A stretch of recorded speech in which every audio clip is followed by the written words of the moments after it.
Hello and welcome to Drawdown Toronto's Just Eat It Food Waste Challenge.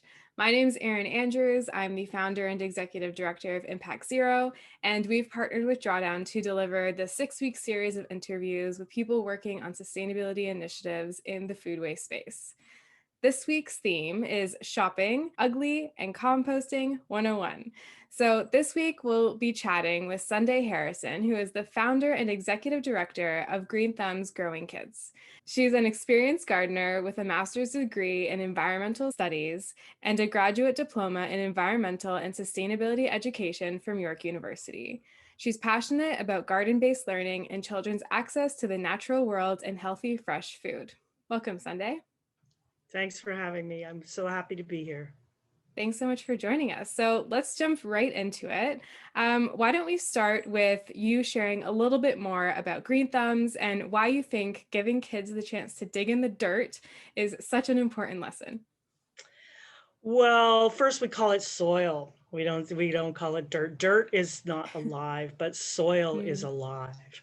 And for a lot of the kids that we serve, they haven't had the exposure that many of us, like my age group, has had to living soil and gardening and such. So they live in apartment buildings, and they're like, even walking on uneven ground is kind of like a cognitive challenge that they grow from having right on their school grounds. So we're committed to gardening with young children from, like, K to 6 on their school grounds, to give them that exposure and to experience the cycle of food from seed to tongue.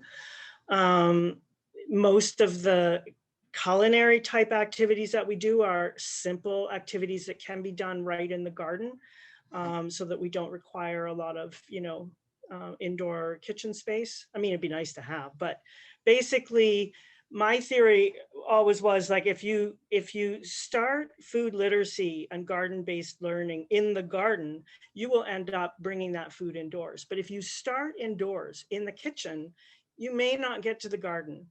You may find that, there's a lot of compelling and sexy stuff to do in the garden, in the kitchen, sorry.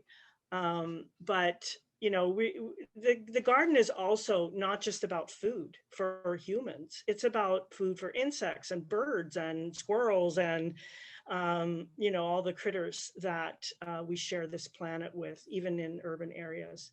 So we want to give kids that opportunity because, as we know, children are biophilic. They want to be around something living.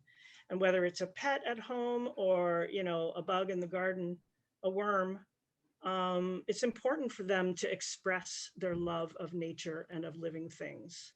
that's amazing. And also on your website, there's a quote that we really like. And it says, by introducing children to the real story of food, we can flip the script. And I think that speaks to what you were saying there. Well, if you start in those beginning stages, then you can really start to see the changes happen in other spaces as well. And, like, from the food perspective, food and nutrition perspective, like, we know from research and from dietitians, expert, folks in this area, that you might have to taste something up to 10 times before you express a preference for it. Mm, And if kids aren't getting enough fresh fruits and vegetables because they're expensive and they're not, part of their school feeding program, they're not building the love for the fresh foods that we really want to see, which, is not just about, it's not just about the healthy eating and nutrition side, although that's super, super important. It's also a way to reduce packaging and to really understand how things grow, where they come from. Where does a tomato come from? Where does a carrot come from? mhm. These are important, aha moments. And they also, it's also a win-win for the planet if we know, how to grow a little bit of our own food, even in the city. Mhm. Knowing that you have this deep love for the earth, what is it specifically about soil that gets you so excited? And what inspires you to keep educating others on this passion?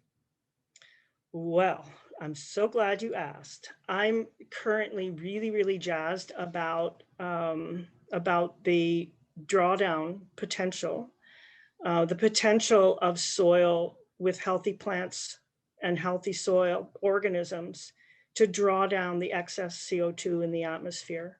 It's a simple, elegant solution. It's not the only solution, but it's actually really pretty simple. We have to rebuild soil biology, and soil biology has been um, poisoned by agricultural chemicals. And so the soils where our food is growing is very shallow, and there's no life. There's no fungal life. And in particular, fungal life is where the carbon is stored. So if we can rebuild soils, uh, urban, rural, peri-urban, wherever we have access to soils to rebuild the soil biology, we can increase the capacity of soils to remove the excess CO2 from the atmosphere. And at the same time, we're growing healthier food because it's growing with the full complement of organisms that were historically there.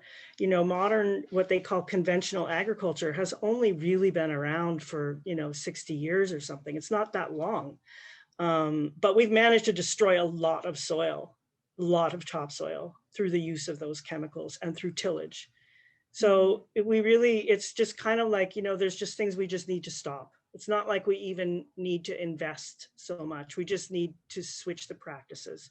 I'm not saying it happens overnight. It would take a few years, but the sequestration capacity of soils is incredible, and it's in the fungal matter. So how do we get that? We inoculate wood waste and spread it on degraded lands. We compost our food waste to the point of this campaign. We take food waste that we haven't managed to use in some other wonderful way that um, many of your folks on this series have pointed out. There's certain things that we just need to compost. And let me just talk a little bit about our green bin system. Mhm. The green bin system in Toronto is not a composting system. It is a waste reduction system. It's anaerobic, which means that it generates microbes and fosters the growth of microbes that do not require any oxygen. That's how you end up with basically what they call digestate. And the digestate is then mixed with wood waste and leaf waste from the city streets. It's finished aerobically, and then it's bagged and sold back to us in Altreat bags. It's not a good product for growing food because it's too high in salt. The theory is that some of the street sweepings are high in salt from the winter salting, and that also because there's a lot of food waste in there from processed foods, that the salt remains, even though the high heat of the anaerobic process removes other pathogens, so that you can put the diapers in there, you can put the cat litter in there, and it's good for waste reduction. It's a good system. But to create a product, a compost product that you want to grow your food in, it's not so good. And the unfortunate thing is that when the green bin system was introduced, the home and school composting program was discontinued. So a lot of people previous to the green bin were composting their waste and had a backyard composter. Now, it's not nothing. You have to manage it, you have to turn it, or you have to make sure you add enough browns so that you don't get anaerobic processes taking place in your backyard composter. So there is a learning curve, and there is a reason to do it if you're gardening. It's very hard to convince anyone to have a home or school compost unless they have a garden to use the finished product on, right? So what we would like to do is be a resource for people who want to continue home composting and who want to uh, use the green bin for what it's good for, but also create their own healthy soil from food scraps primarily. we want to facilitate that. So we're facilitating it in schools with worm bins up until COVID time. Now there's, uncertainty around that, but worm bins are an excellent composting method for small space indoors. And if you have a backyard and you can have a cone style composter or a 3-bin style composter, we want to help people overcome any obstacles that they're having to actually composting their waste, as long as they have a garden to put it on. Because seriously, there is some maintenance. So you want that finished product to kind of give you that feedback. And that's where those microbes are going to be. That's where the healthy fungi is going to grow, that you're going to put on your garden, that's going to sequester the carbon and grow your better foods. So it's a win-win-win. The sort of concepts around regenerative agriculture are really, no-till, rotational grazing. There's all kinds of really good big ideas for farm country, but there's also what we can do in the city, which is manage our food waste.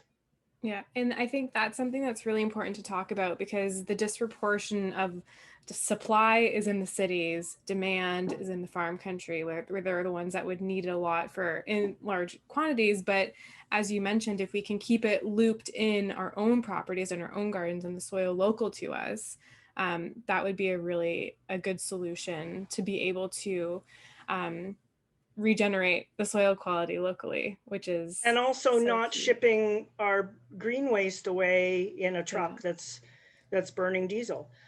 So there's another win. Yeah, that's so true. And I'm not super familiar with regenerative agriculture in like the chemical side of it, but I get the processes of it. And from the circular economy, like that's part of what we need to advocate for, is like you need to close those loops effectively, because as you mentioned, the green bin is great, but it's not a fully closed loop system because you're not returning those nutrients back to where they came from necessarily. So I think that's fantastic. So you mentioned composting there are lots of things that you need to know about composting, and it can be maybe a scary process for people who are not familiar or didn't grow up somewhere where they were able to compost. So you have this workshop coming up that you're doing in collaboration with Drawdown as part of this challenge. And I want to dive a little bit deeper more into why you think everybody should embrace composting and why you think it's a climate solution. I know you touched on it slightly here, but in terms of why this specifically is one of the potential things, when you can think of like the farms and all those big scale solutions that seem like they would be probably the biggest opportunity, like why composting at home as well? The process really connects you to your soil. So you know that you're feeding your plants the best food that you can, that your worms have created for you by putting the microorganisms through their bodies. They have coated everything with an enzyme, with a series of enzymes that are basically create good poo. So that you've got good manure from your worms going onto your plants, and it can be done at a small scale.